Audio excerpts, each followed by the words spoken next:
निकेतन में मिली। कुछ दिन काशी हिंदू विश्वविद्यालय में पढ़ाया तो वहाँ से जाना पड़ा, फिर कुछ दिन चंडीगढ़ रहे, फिर वापस काशी गए। तो स्थायी नौकरी का संकट बहुत बड़े बड़े लोगों को था, ऐसे लोग जिन्होंने 20-20 वॉल्यूम लिखा है। और आज आप देखिए कि हमारे पास बहुत साधारण योग्यता और क्षमता और प्रयास करने वाले लोगों के लिए भी स्थायी नौकरियों के अवसर हैं। मैं नौकरी की बात कर रहा हूँ, रोजगार का अर्थ नौकरी नहीं होता है। अभी अजय तिवारी जी का वक्तव्य सुना आपने, तो नौकरी करने के लिए हो सकता है किसी को लगे कि हिंदी में अच्छी नौकरी नहीं मिलती होगी, ये सच नहीं है। लेकिन अगर आप मालिक बनना चाहते हैं तो उसके लिए हिंदी में कहीं कोई संकट नहीं है। खुद अजय तिवारी जी इसके अच्छे उदाहरण हैं। तो इसलिए मैं गांधी जी की एक छोटी सी कहानी आपको सुनाऊंगा।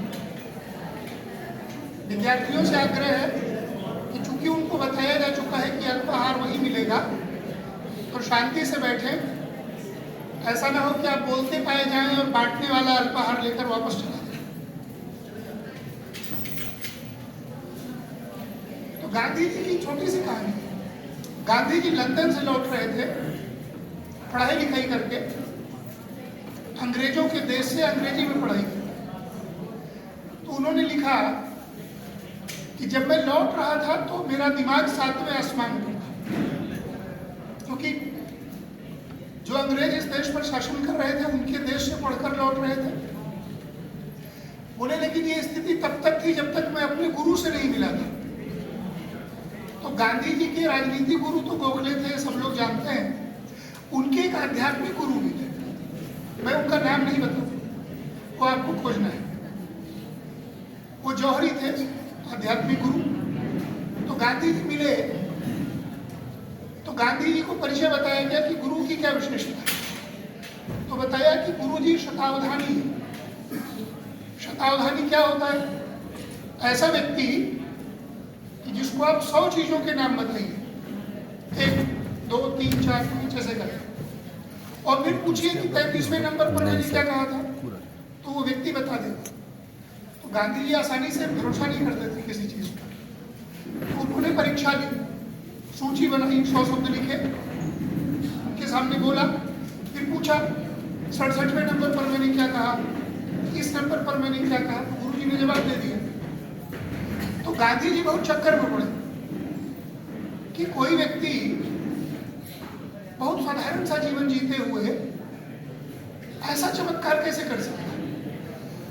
तो गांधी जी को बताया गया कि ये कारोबारी है, वो भी जौहरी है, तो हीरा जवाहरात सोना चांदी इसका कारोबार करते, छोटा कारोबार तो है। तो गांधी जी ने कहा कि जरूर आपने अंग्रेजी पढ़ी होगी, तभी आप इतना देश विदेश में व्यापार कर सकते हैं। तो उन्होंने कहा नहीं, मैंने अंग्रेजी नहीं पढ़ी। तो बोले फिर कारोबार कैसे करते हैं? तो गांधी जी ने कहा कि इस काम के लिए मैंने कुछ अंग्रेजी जानने वालों को नौकर रखा हुआ है। तो मैंने जो बात कही आपसे कि नौकरी पाने के लिए हो सकता है भाषा का एक संकट हो, लेकिन रोजगार के लिए भाषा कोई बाधा नहीं है। हिंदी के मध्यकाल के कवि कबीर वो तो कहते ही है कि मैं बाजार में खड़ा हूं। तो हिंदी सदैव से बाजार की भाषा रही। भारत के बाहर जो लोग हिंदी लेकर गए वो कौन लोग थे?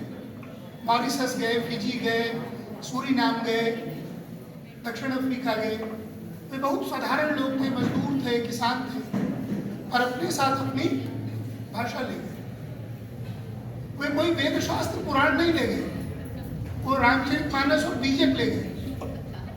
और उनकी तीसरी, चौथी, 5वीं पीढ़ी आज है, और वो पीढ़ी बहुत अच्छी हिंदी बोलती है, वो पीढ़ी हिंदी लिखती है, और उसको अपना काम करने में कहीं कोई दिक्कत नहीं है।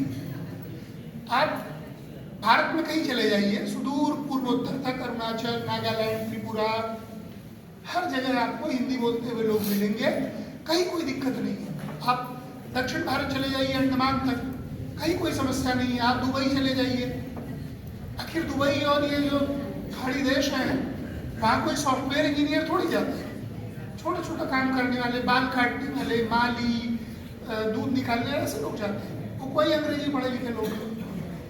और भारत का जो विदेशी मुद्रा भंडार है, उसमें सबसे बड़ा योगदान उन्हीं लोगों का है। तो इसलिए अगर हम सिर्फ नौकरी को रोजगार न समझें, क्योंकि जो भारतीय चित्त है, भारतीय जो मन है, वो नौकरी करने वाला कभी रहा नहीं, सच है। इसलिए आपने कहावत सुनी होगी, उत्तम खेती, तो कृषि कर्म उत्तम है, व्यापार है, नौकरी